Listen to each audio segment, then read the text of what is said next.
Matthew chapter 5. Now when Jesus saw the crowds, he went up on a mountainside and sat down. His disciples came to him, and he began to teach them. He said, "Blessed are the poor in spirit, for theirs is the kingdom of heaven. Blessed are those who mourn, for they will be comforted. Blessed are the meek, for they will inherit the earth. Blessed are those who hunger and thirst for righteousness, for they will be filled. Blessed are the merciful, for they will be shown mercy. Blessed are the pure in heart, for they will see God. Blessed are the peacemakers, for they will be called children of God. Blessed are those who are persecuted because of righteousness, for theirs is the kingdom of heaven. Blessed are you when people insult you, persecute you, and falsely say all kinds of evil against you because of me. Rejoice and be glad, because great is your reward in heaven. For in the same way they persecuted the prophets who were before you. You are the salt of the earth. But if the salt loses its saltiness, how can it be made salty again? It is no longer good for anything, except to be thrown out and trampled underfoot. You are the light of the world. A town built on a hill cannot be hidden. Neither do people light a lamp and put it under a bowl.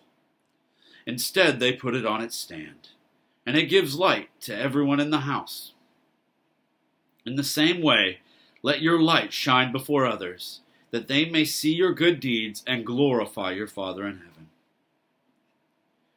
Do not think that I have come to abolish the law or the prophets. I have not come to abolish them, but to fulfill them. For truly I tell you, until heaven and earth disappear, not the smallest letter, not the least stroke of a pen, will by any means disappear from the law until everything is accomplished.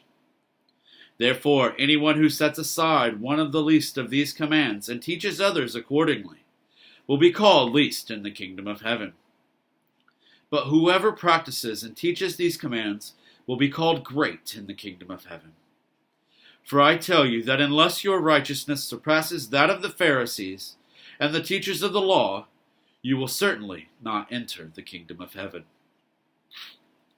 You have heard that it was said to the people long ago, 'You shall not murder, and anyone who murders will be subject to judgment.' But I tell you that anyone who is angry with a brother or sister will be subject to judgment. Again, anyone who says to a brother or sister, 'Rakah,' is answerable to the court. And anyone who says, 'You fool,' will be in danger of the fire of hell.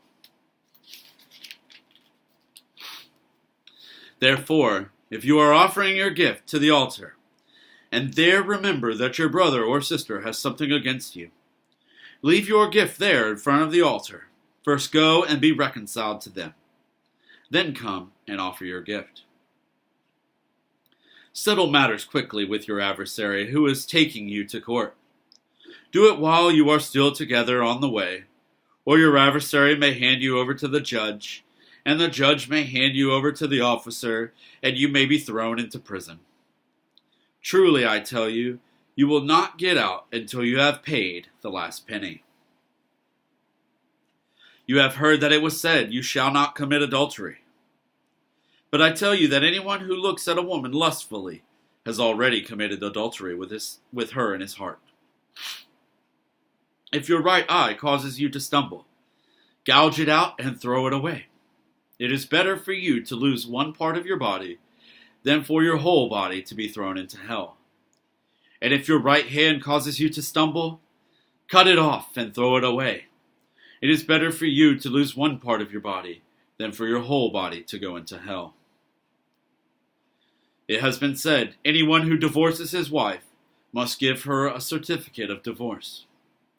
But I tell you that anyone who divorces his wife, except for sexual immorality, makes her the victim of adultery, and anyone who marries a divorced woman commits adultery.